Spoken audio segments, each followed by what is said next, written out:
আসসালামু আলাইকুম প্রিয় দর্শক, নির্বাচনের প্রাক্কালে নির্বাচন ধরে 1 মাসেরও কম সময় আছে। এই সময়ে এসে আমাদের প্রতিদ্বন্দ্বিতাকারী প্রধান রাজনৈতিক দলগুলো যে বিভিন্ন জোটে একত্রিত হয়েছিল, সেই প্রধান একটা জোটে একটা ভাঙনের শব্দ শোনা যাচ্ছে। সেটা হলো 11 দলীয় জোট। 11 দলীয় জোটে কারা ছিলেন? জামায়াতে ইসলাম এবং ইসলামপন্থী কয়েকটা দল মিলে এই জোটটা গঠন করা হয়েছিল।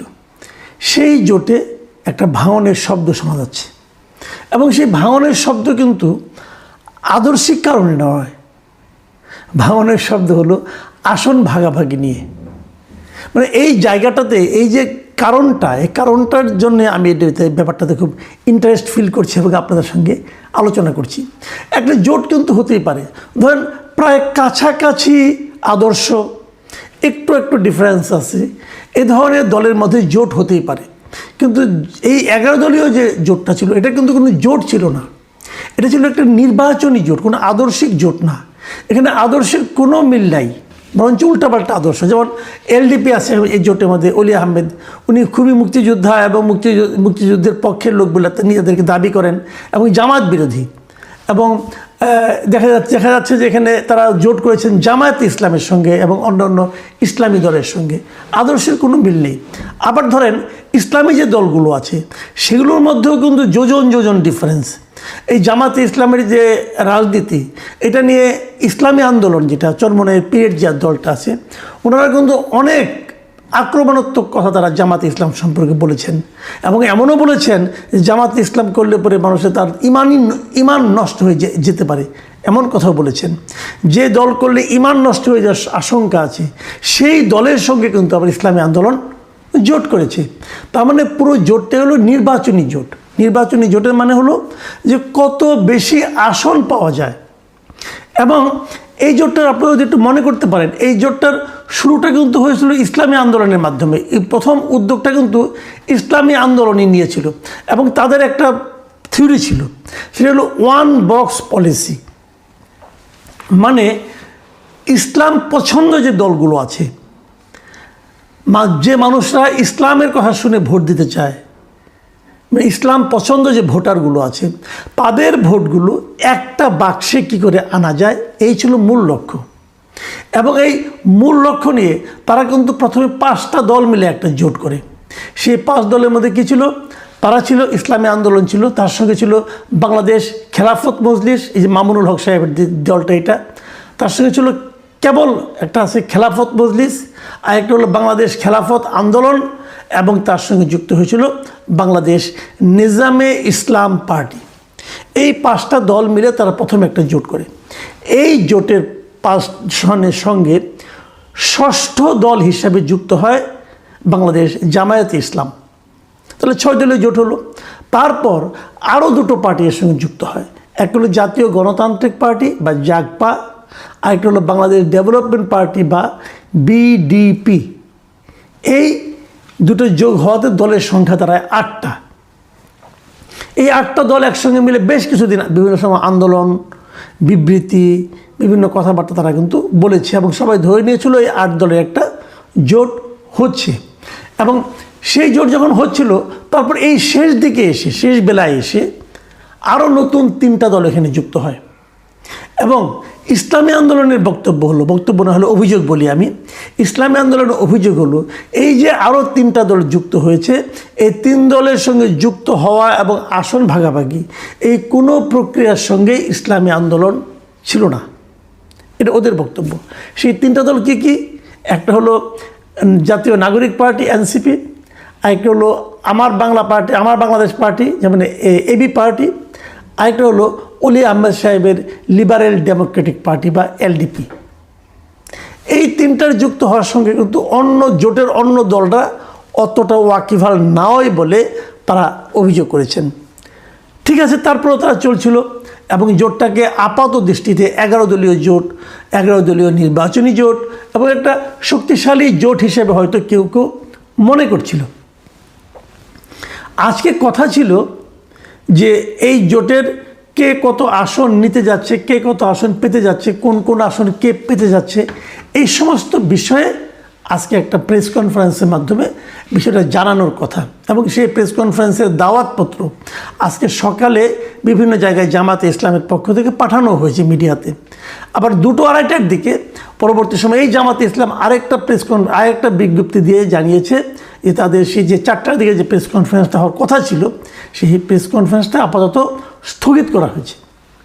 এখন সকালে ডাকা হলো, দুপুরে স্থগিত করা হলো, কারণটা কি?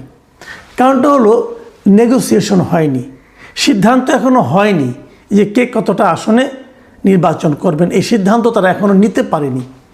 আসলে সিদ্ধান্ত না হওয়ার পেছনে কী কারণ? না হওয়ার পেছনে কারণ কিন্তু ওই একটাই, সেটা হলো আসন। কে কতটি আসনে নির্বাচন করবেন সে ব্যাপারে কোনো ফয়সালা হয়নি। যেমন ইসলামী আন্দোলন প্রথমে চেয়েছিল 100 আসনে তারা নির্বাচন করবে, পরে তারা বলেছে ঠিক আছে 50টায় রাজি, কিন্তু জামাতে ইসলাম তাদেরকে 40টার বেশি আসন দিতে রাজি নয়। এটা একটা ব্যাপার। আবার ধরেন ওইদিকে যে বাংলাদেশ খেলাফত মজলিস মামুনুল হক সাহেবদেরটা, তারা চেয়েছিল 25 থেকে 30টা, তাদেরকে 20টায় বেশি দিতে রাজি না। আবার এদিকে এনসিপিকে তারা 30টা দিবে বলে বলা হচ্ছে। তো এই সব মিলিয়ে আলাপ আলোচনার মাধ্যমে মানে সিদ্ধান্ত আসা যাচ্ছে না কে কতগুলো আসন পাবে। তবে এক্ষেত্রে সবচেয়ে কঠিন ভূমিকায় আছেন বাংলাদেশ খেলাফত মজলিস এবং ইসলামী আন্দোলন বলেছে তারা 50টার কম হলে তারা যাবে না। এখন এই যে নেগোসিয়েশনটা, ছাড়টা কোথায়? ছাড়টা হলো আসনে।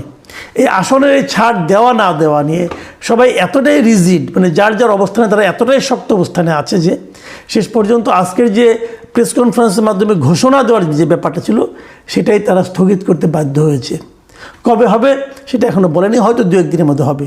তার মানে বিষয়টা দাঁড়াচ্ছে আগামী 2-1 দিনের মধ্যে তারা আরও আলোচনায় বসবে, আরও নেগোসিয়েশন করবে, তারপরে তারা একটা সিদ্ধান্ততে পৌঁছবে। হয়তো জোট থাকলে কে কতটা পাবে সেটা জানাবে, অথবা জোট থাকবে না, কে বেরিয়ে যাবে, যার মতো ব্যাপার। এখন এই বিষয়টা নিয়ে একটু কথা বলতে চাই, এই জোট বিষয়টা নিয়ে, যে এই ধরনের জোট আসলে জাতির জন্য কি উপকার নিয়ে আসে, এই কথাটা একবার ভাবেন আপনারা। তাদের মধ্যে আদর্শের কোনো মিল নাই, কিন্তু কেবল আসন, মানে ওই যে 1 বক্স যে পলিসিটা, যে একটা বক্সের মধ্যে ইসলামকে যারা পছন্দ করে অথবা ইসলামী নামধারী দলকে যারা ভোট দিতে চায় তারা যেন একটা বক্সে থাকে। ধরেন একটা এলাকায় নির্বাচন হবে, সেখানে ইসলামী আন্দোলন আছে, অথবা খেলাফত মজলিস আছে, অথবা বাংলাদেশ খেলাফত মজলিস আছে, এবং সেই সঙ্গে ধরা যাক আপনার জামাতে ইসলামী আছে, নিজামী ইসলাম পার্টি আছে। এরা সব তো আপনার হলো গিয়ে ইসলাম নামধারী দল, মানে এরা সবাই নিজেদের মতো করে বলতে চায় যে আমাদের দলকে ভোট দিলে আমরা ইসলাম কায়েম করব। তাহলে যে সমস্ত সাধারণ মানুষ বুঝে হোক না বুঝে হোক ইসলামী দলকে ভোট দিতে চায়, তাদের ভোটটা কিন্তু এরকম 4-5 ভাগ হয়ে যাচ্ছে। এই জিনিসটাকে এড়ানোর জন্যই কিন্তু ইসলামী আন্দোলনের পক্ষ থেকে প্রস্তাবটা ছিল যে 1 বক্স পলিসি, মানে ইসলামকে যারা পছন্দ করেন তারা সবাই একটা বক্সের মধ্যে ভোট দিবেন, যাতে নাকি তাদের মানে আপনার প্রার্থী সংখ্যার মানে আপনি নির্বাচিত হওয়ার সম্ভাবনা বেড়ে যায়। পলিসি নির্বাচনের বিচারে খুব ভালো, কিন্তু রাজনীতির বিচারে কি ভালো? দেখুন, ইসলাম তো একটা, জিনিসটা খেয়াল করুন, ইসলাম তো একটা। হযরত মুহাম্মদ সাল্লাল্লাহু আলাইহি ওয়াসাল্লাম যে ইসলাম করেছেন সেই ইসলামের তো উনি কোনো শাখা প্রশাখা বানান নাই, উনি একটা ইসলাম বানিয়েছেন। সারা দুনিয়ার জন্য একটা ধর্মগ্রন্থ কোরআন আছেন। তো একটা কোরআন যেখানে আছে, এই কোরআনের অনুসারী তো একটাই হওয়া উচিত ছিল, এতগুলি কেন?